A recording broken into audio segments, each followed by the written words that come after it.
नमस्कार, आप देख रहे हैं न्यूज स्टेट मध्य प्रदेश छत्तीसगढ़ और मैं हूं आपके साथ करिश्मा। छत्तीसगढ़ के मुद्दों पर हम बात करेंगे। छत्तीसगढ़ में संक्रमण की रफ्तार तो थम गई है, अनलॉक की प्रक्रिया भी शुरू हो गई है। जिलेवार कलेक्टर नई गाइडलाइन जारी कर रहे हैं। जिलों में छूट को और बढ़ाया गया, खासकर दुकान खुलने के समय को बढ़ा दिया गया। हालांकि कुछ पाबंदियां अब भी जारी रहेंगी, लेकिन सवाल यही है, वैक्सीनेशन की धीमी रफ्तार, तीसरी लहर की चेतावनी प्रदेश के लिए भारी नहीं पड़ सकती है। खबरों पर हम विस्तार से इस पे बात करेंगे, लेकिन आगे बढ़ने से पहले इस रिपोर्ट पर नजर डालते हैं।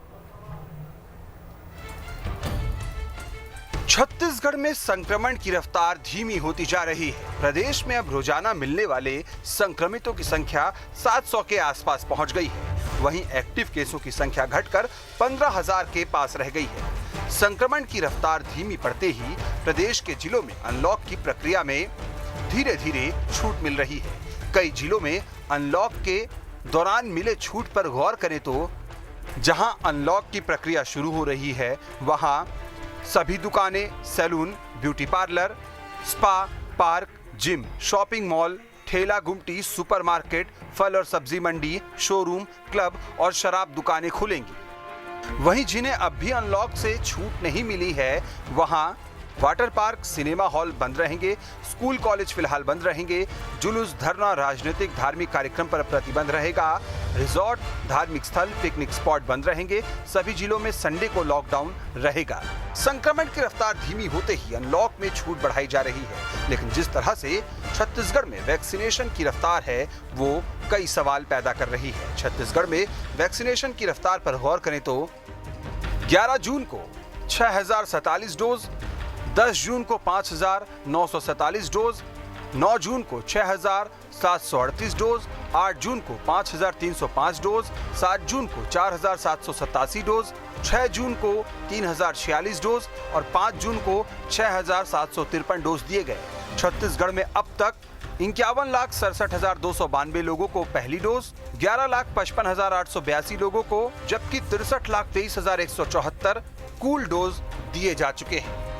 तीसरी लहर का अलर्ट, वैक्सीनेशन की धीमी रफ्तार कई सवाल पैदा कर रहे हैं। सवाल है कि क्या पिछली बार की तरह लोग लापरवाही नहीं बरतेंगे? क्या तीसरी लहर के आने की आशंका के बीच यदि वैक्सीनेशन की रफ्तार इसी तरह चलती रही तो प्रदेश में फिर संक्रमण नहीं बढ़ेगा? रायपुर से आदित्य नामदेव के साथ टीम न्यूज स्टेट। तो छत्तीसगढ़ में वैक्सीनेशन की रफ्तार धीमी है और ऐसे में अनलॉक की प्रक्रिया भी शुरू हो गई है, तो चिंताएं काफी ज्यादा बढ़ गई हैं। इसी पे हम चर्चा करेंगे। कुछ खास मेहमान हमारे साथ जुड़े हुए हैं, उनका तारुफ आपसे करवाते हैं।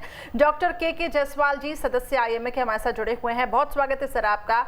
अनुराग सिंहदेव जी, बीजेपी प्रवक्ता हमारे साथ जुड़े हुए हैं, बहुत स्वागत है अनुराग जी आपका। और अभय नारायण राय जी, कांग्रेस प्रवक्ता हमारे साथ जुड़े हुए हैं, बहुत स्वागत है अभय जी आपका भी।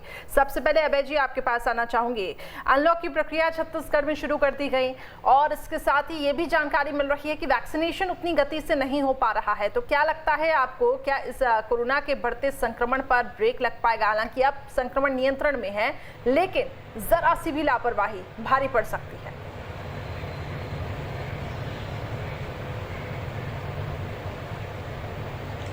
करिश्मा जी, लॉकडाउन या लॉक इसलिए किया गया था कि संक्रमण दर लगातार बढ़ रहा था।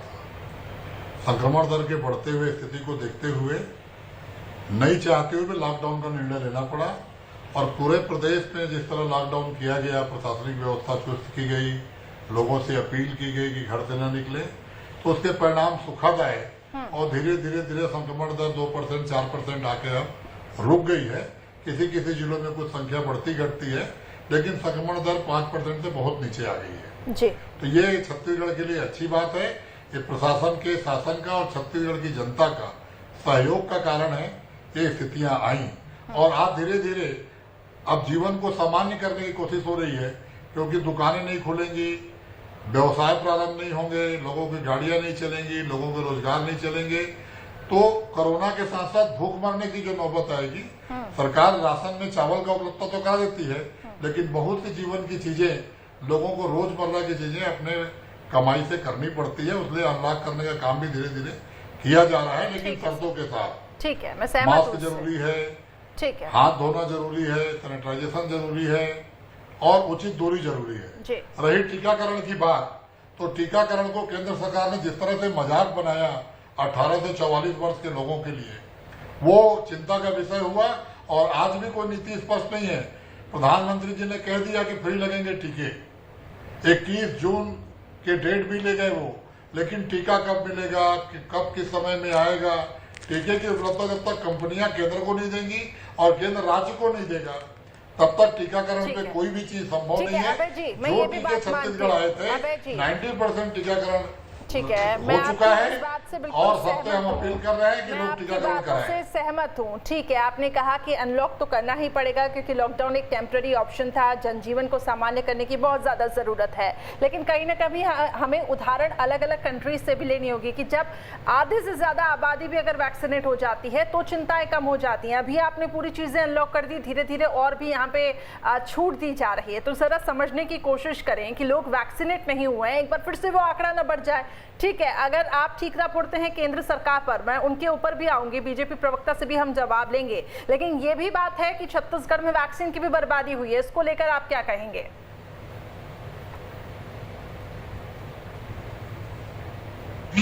छत्तीसगढ़ में जो बर्बादी के आंकड़े दिए गए थे वो गलत थे। छत्तीसगढ़ में 0.81% ही बर्बादी हुई, वो भी टूट फूट जो एक सामान्य प्रक्रिया के तहत होता है वही हुआ। छत्तीसगढ़ में वैक्सीन की कोई बर्बादी नहीं हुई है। ये गलत आंकड़े केंद्र द्वारा जारी कर दिए गए और केंद्रीय स्वास्थ्य मंत्री स्वीकार करके भी कि आंकड़े गलत हैं, सार्वजनिक नहीं किए। तो ये चिंता का विषय था। वैक्सीनेशन को लेकर, टीकाकरण को लेकर छत्तीसगढ़ का संजीदा है और वही एकमात्र उपाय है। अगर टीकाकरण पूरा नहीं होगा तो हम तीसरी लहर का सामना भी हमको करना है। तो छत्तीसगढ़ सरकार में, प्रशासन में और शासन में और छत्तीसगढ़ के जनता के अंदर कोई कमी नहीं है। कमी केवल और केवल टीके उपलब्ध होने की है, जो केंद्र सरकार ने नीति बनाने में देरी की, हाई कोर्ट और सुप्रीम कोर्ट के फटकार का इंतजार करते रहे। 35,000 करोड़ बजट में व्यवस्था करने के बाद केवल 4-5 हजार करोड़ खर्च की व्यवस्था इन्होंने की थी। जब सुप्रीम कोर्ट ने हिसाब मांगा 35,000 करोड़ का, तो मजबूरी में प्रधानमंत्री को टीकाकरण की घोषणा करनी पड़ी कि हम फ्री में देंगे। वो भी 21 जून की उन्होंने डेट दे दी, लेकिन 21 जून आने में भी अब समय नहीं है। कब तक कोई प्रोग्राम नहीं आता तब तक सरकार हाथ पे हाथ धरे बैठी है। ठीक है, अनुराग सिंहदेव जी, अगला सवाल आपसे ही है। कांग्रेस यहाँ पे ये आरोप लगा रही है कि जो नीति तय की गई थी केंद्र सरकार की तरफ से वो गलत थी। अगर पहले से ही ऐसी अनाउंसमेंट होती कि केंद्र अपने जिम्मे में ये वैक्सीनेशन की पूरी प्रक्रिया लेता तो अभी ये हालात नहीं बनते। अभी मजबूरन राज्य सरकारों को अनलॉक करना पड़ रहा है क्योंकि लोग ऐसे हैं जो फुटपाथ पर हैं, कुछ लोग ऐसे उनके सामान्य जनजीवन, रोजमर्रा की जिंदगी से जुड़ा हुआ सवाल इस वक्त बना हुआ है। ऐसे में अनलॉक तो करना ही पड़ेगा। लेकिन आखिर जब राज्य सरकार ये आरोप लगा रही है कि केंद्र की तरफ से वो सहयोग नहीं मिल पा रहा था शुरू से ही वैक्सीनेशन को लेकर, वो डोज उपलब्ध ही नहीं हो पा रहे, तो ऐसे में आप किसे जिम्मेदार समझे? करिश्मा जी, इस सरकार की जो नीयत है उसमें मुझे संदेह लगता है। बहुत छोटी सी आबादी का राज्य है, 2.5 करोड़ का, और ये राज्य देश के जो टॉप संक्रमित राज्य थे उसमें दूसरे नंबर पर खड़ा था। ये महाराष्ट्र के बाद दूसरे नंबर का संक्रमित राज्य छत्तीसगढ़। ये राज्य सबसे लंबे समय तक लॉक रहा। कोई पूरा राज्य यदि लॉक रहा तो देश में सिर्फ छत्तीसगढ़ रहा जो काफी लंबे समय तक देश भर के अंदर लॉकडाउन रहेगा। तो आप यदि ये देखेंगे तो ये सिर्फ और सिर्फ सरकार के नीतियों के कारण, इनके निकम्मेपन के कारण और इनकी लापरवाही के कारण। जब केंद्र सरकार ने इनको एडवाइजरी जारी की थी जनवरी में, 7 जनवरी में, तो उसके बाद इनको क्रिकेट मैच कराने की क्या आवश्यकता थी? और जिस तरीके से इन्होंने कोविड को हैंडल किया वही आज फिर से दृश्य दिखाई दे रहा है। जो परिणाम सेकेंड वेव में आया, वो जो थर्ड वेव की संभावना व्यक्त की जा रही है वो फिर से संभावना थी। इन्होंने जिस तरीके से शराब दुकान खोली, इन्होंने जिस तरीके से अनलॉक की प्रक्रिया शुरू, जिस तरीके से ये अभी भी मास्क पर कोई कार्रवाई नहीं कर रहे हैं, कोई आग्रह नहीं कर रहे, फिर भीड़ बढ़ रही है, फिर सोशल डिस्टेंसिंग का उल्लंघन हो रहा है। तो ये सरकार तो न्योता दे रही है, मुझे लग रहा है कि कोविड कैसे और बढ़े। तो ये टूल किट वाली सरकार है मुझे लगता है, और ये सरकार ने सेंट्रल गवर्नमेंट से प्राप्त वैक्सीन का अनादर किया, वैज्ञानिकों ने जो शोध करके वैक्सीन तैयार की उसका अनादर किया और आज पूरी तरीके से फेल है। यदि आप आंकड़ा देखेंगे अनुराग तो सिंहदेव सिर्फ जी, पहला आंकड़ा तो डोज ये भी कहता है पहला कि डोज आंकड़ा तो ये भी कहता है कि जो वादा केंद्र सरकार की तरफ से किया गया था कि इतने डोज उपलब्ध होंगे, वो आखिर राज्य सरकार के पास पहुंचे ही नहीं है, तो राज्य सरकार कैसे वैक्सीनेट करेगी लोगों को? इस पे जवाब दीजिए ना। नहीं, निश्चित रूप से मैंने तो बताया कि 21 जून से प्रधानमंत्री जी ने घोषणा की है कि हम 18 से 44 के वैक्सीनेशन के लिए उपलब्ध कराना शुरू कर देंगे और दिसंबर तक हम पूरा जितना आवश्यकता है हम पूरा वैक्सीनेशन के लिए दे देंगे। आप अपने प्रोग्राम बनाइए, वैक्सीनेशन कराइए। लेकिन करिश्मा जी, एक पॉइंट मैं रेज कर दे रहा हूँ, उसके बाद फिर आप जवाब दे दीजिएगा मुझे। देखिए, पहली डोज लगी 50 लाख से ऊपर लोग, दूसरी डोज सिर्फ 11 लाख लोग को लगी। क्या कारण है ये भी पूछना पड़ेगा कि दूसरी डोज 11 लाख को क्यों लगी और ये सिर्फ 6% लोगों को ये 18 से 44 की डोज क्यों लगी, ये भी इनसे पूछने की आवश्यकता है। तो सरकार आज 6000 वैक्सीनेशन कर रही है, 3000 एक दिन में कर रही है, जबकि स्पीड जो थी वो कम से कम 1 लाख 1.5 लाख की।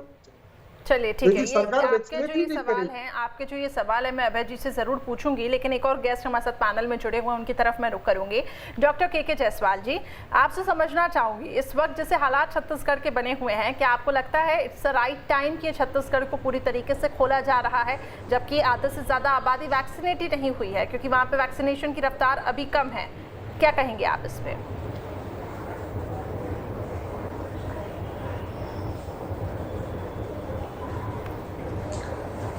करिश्मा जी, मैं ये दूसरी लहर का जो एक तूफान आया जो लोगों को बहा कर ले गया, बहुत से मौतें हुई, बहुत लोग बीमार पड़े और अस्पताल में किसी को जगह नहीं मिली। अनलॉक की प्रक्रिया जो है उसमें मुझे 2-3 खामियां नजर आती। पहली चीज तो ये है कि अनलॉक करने की प्रक्रिया में आपने पहले अनलॉक कर दिया कि सारे प्रदेश में 2-3 सेंसिटिव जिलों को छोड़ के सब जगह दुकानें 6 बजे तक खोली जाए। 4 दिन बाद 8 दिन बाद आप बोलते हैं कि रात को 8 बजे तक खोला जाए। उसके बाद ये बोलते हैं रात 8 बजे से सवेरे 6 बजे तक कर्फ्यू रहेगा। रात 8 से 6 बजे के कर्फ्यू का पहला हास्यास्पद मुझे लगता है कि रात का कर्फ्यू का क्या औचित्य है। दूसरा चीज ये है कि संडे को दुकानें मतलब बंद रहेंगी, पूर्ण लॉकडाउन रहेगा, जबकि संडे में मैक्सिमम प्रदेश की सारी दुकानें बंद रहती है, सारे मार्केट बंद रहते हैं। तीसरी चीज ये है कि आज भीड़ इतनी ज्यादा है, हमारा बहुत ज्यादा, हम लोग क्या होता है जब किसी चीज की रिकवरी रेट या किसी चीज में हमें पॉजिटिविटी दिखती है तो हमारे लोग बड़े अति उत्साहित हो जाते हैं, चाहे वो किसी भी वर्ग के जनता क्यों ना हो। आज सोशल डिस्टेंसिंग की पूरी धज्जियां उड़ रही हैं, मास्क कोई नहीं लगा रहा है, 60% लोग मास्क नहीं लगा रहे हैं। शासन की तरफ से आदेश या शासन के कोई भी मतलब ऐसा है कि शासन का कोई भी बंदा इस चीज को देखने के लिए कहीं मार्केट में नहीं निकल रहा है, ना ही कोई दंडात्मक कार्रवाई हो रही है। जनता से अपील करने से जनता नहीं मानेगी। मैं देखता हूं कि 60 से 70% किसी के कान में मास्क लटक रहा है, किसी के गले में मास्क लटक रहा है, तो किसी के मतलब ऐसा है कि पूरा नाक और मुंह कवर नहीं, सिर्फ मुंह में पट्टी लगी हुई। आप जब नियम का पालन नहीं करेंगे, वैक्सीनेशन सही तरीके से रेगुलर नहीं होगा, तो तीसरी लहर आने में कितना समय लगेगा? बिल्कुल, मुझे नहीं लगता कि ज्यादा समय लगेगा। और ये चीज सबसे बड़ी गंभीर बात है कि तीसरी लहर जो है ये इसी खतरे का संकेत दे रही है। बिल्कुल, क्योंकि जब तक आप नियमों का पालन नहीं करेंगे और मतलब ऐसे दुकानों को, सारी दुकानों को खोल दिया आपने, तो फिर कंट्रोल के बाहर की स्थिति होगी और तीसरी वेव जो है और भी खतरनाक और भयानक होगी। ठीक है अभय जी, कई सवाल हैं इस वक्त। कोरोना वायरस जो है वेरिएंट जिसके आ रहे हैं, नए वेरिएंट आ रहे हैं। ठीक है सर, समझ रही हूँ मैं। अभय जी, यही सवाल है, डॉक्टर के जायसवाल जी ने भी यहाँ पे सवाल उठाए कहीं कि आपने जिस तरीके से अनलॉक की प्रक्रिया रखी है वो सही नहीं है। रात का टाइम आप कोरोना कर्फ्यू लगा रखे हैं, तो क्या लगता है आपको कि रात में कोरोना नहीं, सिर्फ रात में ही कोरोना रहता है, और दिन के टाइम पे तो आप ऐसे खोल रहे हैं कि भारी भीड़ दिखाई दे रही है।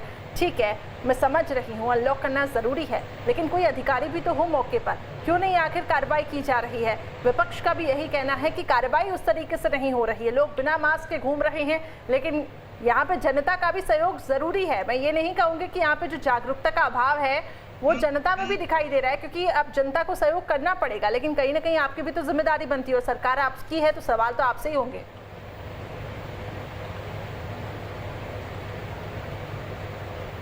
करिश्मा जी जायसवाल सर डॉक्टर हैं जी, और डॉक्टर साहब जो कह रहे हैं, मरीज जब को देखते हैं, मरीज को दवा देते हैं, तो मरीज की इम्यूनिटी पावर कितनी है, मरीज का बिल पावर कितना है, मरीज कितना उनकी दिए गए परहेजों का पालन करता है, उस हिसाब से वो ठीक होता है। दवा दे देंगे, दवा लेके वो चला जाएगा, दवा को खाएगा नहीं, दवा को समय से लेगा नहीं, दवा में जो चीज परहेज बोली जाएगी उसको उल्टा करेगा। तो इसी तरह से जनता के साथ है, जनता को अपील की जा रही है, जनता को समझाया जा रहा है, और केवल सरकार नहीं, लगातार सामाजिक कार्यकर्ता इसके लिए जूझ रहे हैं। लगातार समाचार पत्रों में विज्ञापन देके लोग अपील कर रहे हैं, अपना पैसा खर्च करके। तमाम डॉक्टर, तमाम समाज सेवी, तमाम संगठन के लोग, रोज विज्ञापन आता है कि वैक्सीन क्यों जरूरी है, मास्क क्यों जरूरी है। और जहां तक सरकार की कार्रवाई की बात है, आपने देखा कि एक कलेक्टर साहब ने सुनिए ना बच्चे के सर, साथ अबे जी, मुझे नहीं लगता ये सब चीजें अब उतनी इम्पैक्ट करती हैं कि आपने विज्ञापन छपवा दिया और लोगों ने वो विज्ञापन पढ़ लिया और लोगों ने समझ लिया और उसके बाद लोग मास्क लगा के घूम रहे। अगर ये करना होता तो बहुत पहले से कर लेते, तो दूसरी वेव नहीं आती। आप कहीं ना कहीं कार्रवाई करनी ही पड़ेगी। मैं कह रहा हूँ कि लोग आप डिबेट करा रही हैं, करिश्मा जी आज आप डिबेट करा रही है। डिबेट का उद्देश्य है कि जनता तक हम लोग की बात जाए, बिल्कुल, और जनता टीकाकरण में अपना साथ दे, जनता मास्क पहनने में साथ दे, वही हम लोग का उद्देश्य है। प्रशासन कार्रवाई भी कर रहा है, लाखों रुपए वसूल किए जा रहे हैं, लेकिन जहां तक हो सके लॉकडाउन के बाद जब कोई परिस्थितियां खुलती हैं तो थोड़ी भीड़, जैसे अभी 6 से 8 इसलिए किया गया कि ऑफिस के समय 5 बजे तक है। 5 बजे जो निकलेगा वो भागते बाजार जाएगा, बाजार में 6 बजे तक भीड़ होगी, तो 6 को 8 कर दिया गया कि वो आराम से बाजार जाएगा, 8 बजे तक उसको मालूम है। तो परिस्थितियां तो हर हालत में हमको और आपको जागरूक रहने से होंगी। प्रशासन अपना काम पूरा कर रहा है। दूसरी बात जो सिंहदेव जी ने कही, अनुराग भाई ने, कि पहला डोज 52 लाख क्यों, दूसरा डोज 12 लाख 11 लाख क्यों?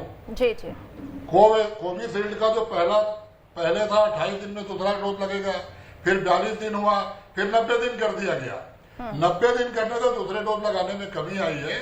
जैसे 90 दिन होगा वो डोज भी लगती चली जाएगी। पहला डोज कंटिन्यू लग रहा है, दूसरा डोज भी कंटिन्यू लग रहा है। 28 से 42 और 42 से 90 करने के कारण ये गेप आ रहा है। ये अनुराग सिंहदेव जी को भी मालूम है कि जो नियम आएंगे, जो गाइडलाइन तय होगी, उसी का सरकार को पालन करना है। सरकार के सेंटर खुले हुए हैं, लेकिन अभय जी ऐसा तो नियम नहीं था। अभय जी मेरी जानकारी में ऐसा तो नियम नहीं था।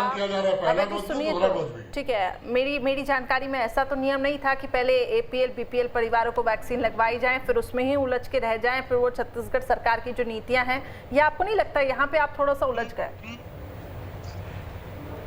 देखिए, APL करिश्मा जी APL BPL अंत्योदय को लेके भारतीय जनता पार्टी ने दुष्प्रचार किया।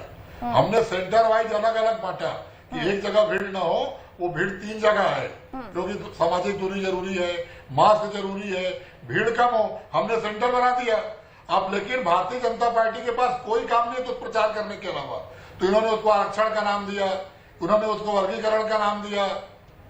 तो ये तो उनकी मानसिकता है, जाति रही भावना जैसी, चिंता की बात तो देखिए ना, यही है कि वही भीड़ अब बाजारों में भी दिखाई दे रही है।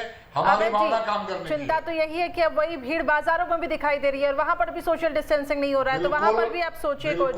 अनुराग जी क्या काउंटर करेंगे आप? समय की क्योंकि कमी है, मैं चाहूंगी अनुराग जी और अभय जी आगे सामने आए।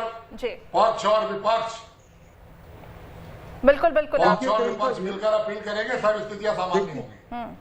देखिए, आज विषय है कि कैसे हम कोविड से निपटे, कैसे इसको रोकथाम करें। तो इसलिए बिना राजनीति के हमको सबको मिलकर एक दिशा में बढ़ना पड़ेगा और प्रिवेंटिव एक्शन लेना पड़ेगा। जहाँ शक्ति की आवश्यकता है शक्ति हो, जहाँ सहयोग की आवश्यकता है सहयोग हो, और जहाँ सदुपयोग की आवश्यकता है सदुपयोग को सदुपयोग। अनुराग जी सहयोग करेंगे?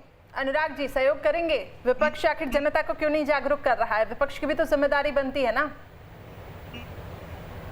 देखिए, भारतीय जनता पार्टी अपनी पूरी भूमिका निभा रही है, केंद्र सरकार अपनी पूरी भूमिका निभा रही है। कोरोना के महामारी में प्रश्न कहाँ आंदोलन की तैयारी में है। प्रश्न कहाँ उठते हैं? प्रश्न वहां उठते हैं जब छत्तीसगढ़ के स्वास्थ्य मंत्री बोलते हैं कि नहीं, कोविशील्ड अच्छी है, कोवैक्सीन अभी ट्रायल नहीं हुआ, इसके हम छत्तीसगढ़ में नहीं लगा, आप इसको ले जाए। यहाँ से भ्रम की स्थिति शुरू।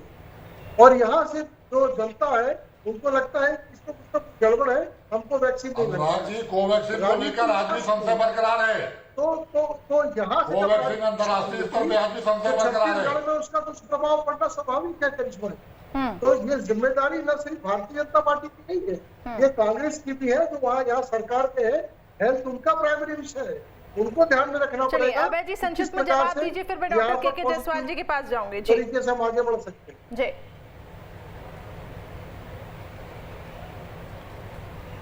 अनुराग सिंह देव जी की भावना का मैं स्वागत करता हूं। अगर सहयोग करेंगे सब लोग मिलकर तो कोरोना से लड़ाई हम लड़ेंगे। और कोवैक्सीन को लेके आज भी अंतर्राष्ट्रीय स्तर पर संशय बरकरार है। आज भी डॉक्टरों का और जो भी उनके गाइडलाइन होते हैं उसको लेके भी विवाद चल रहा है कि कोवैक्सीन के सर्टिफिकेट को अंतर्राष्ट्रीय मान्यता नहीं मिली है। चलिए ठीक है, मैं नहीं चाहूंगी कि अभी वैक्सीन को लेकर यहाँ पे सियासत हो। डॉक्टर के जायसवाल जी संक्षिप्त में अपनी बात रखिएगा, समय की कमी है।